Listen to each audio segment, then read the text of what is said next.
given the current crisis, when wealth is melting off people's hands. If you want it to flow back and grow, this is the state of consciousness you must nurture. The gods of Hinduism conceal incredible secrets in their forms. They are not ordinary sculptures made by creative artists. Some of them are Swayambhu, that is, those have emerged from the earth in those forms naturally, while some others are sculpted by Sthapatis who go into altered states of consciousness. These Sthapatis follow ekanta or solitude for months, entering into long fasts coupled with chants and prayers, asking the divine to show his or her form to them. During these periods of tapas, they journey into other worlds where the divine form gets revealed to them. Returning to the bodies, they then go about finding the stone that carries the potential to hold the form of the deity as the Moola Virat, completely immersed in a state of divine inspiration, chanting the mantra of the deity in a state of trance. The sculptor goes about carving the Moola Virat, or the central deity of the temple.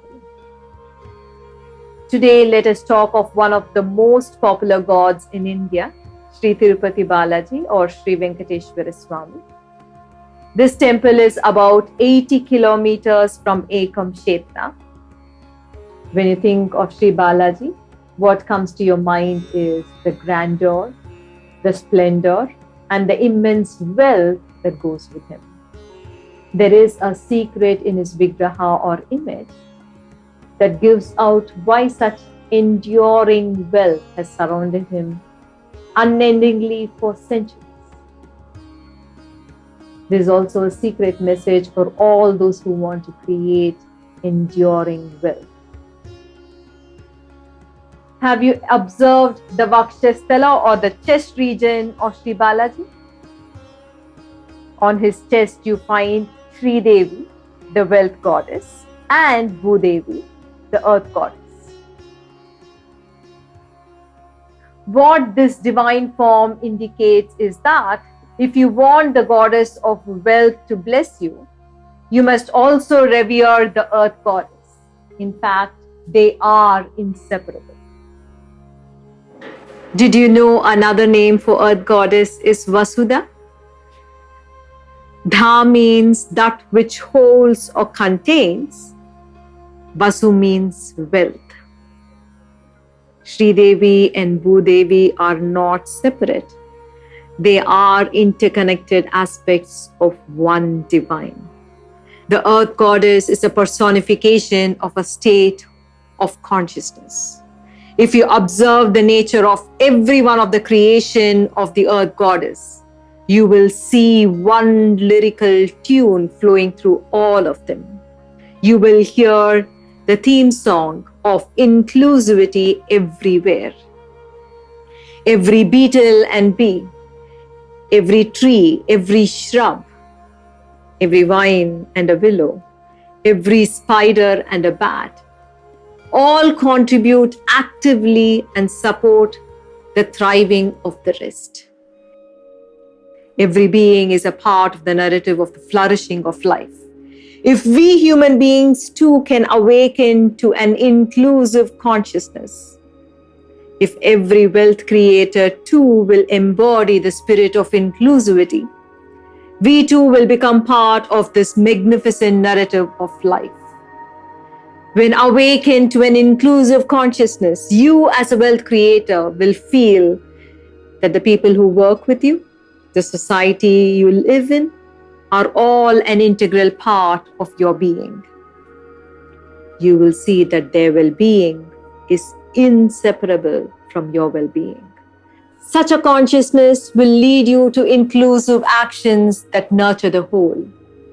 If you do not embody the spirit of inclusivity, wealth by its very nature will remain unstable. That is why Lakshmi, or the goddess of wealth, is also called Chanchala, she who can easily leave you and wander away. In order to keep Sri Devi, you need to nurture Bhudevi, to create sustainable and enduring abundance, one that will flow from one generation to the next generation. Nurture an earth-like consciousness. If an earth-like consciousness is essential to grow wealth for the gods themselves, how much more essential is it for humans? I have seen many people who believe wealth grows only in the hands of those who are lucky, but mark my words when I say this, you run out of luck too, like you run out of money sometimes. Prosperity can only endure in the lives of those who are awakened to a certain specific states of consciousness. Given the current crisis, when wealth is melting off people's hands, if you want it to flow back and grow, this is the state of consciousness you must nurture. With an earth-like consciousness, you will be a heart leader to whom enduring wealth flows in abundance. Spiritual art of wealth creation, the spiritual science of wealth creation, is something every human being must learn and evolve into. Awakening to abundance consciousness is what is essential to those who want to create enduring wealth. And at Ekam Abundance Festival, this becomes your reality. Namaste.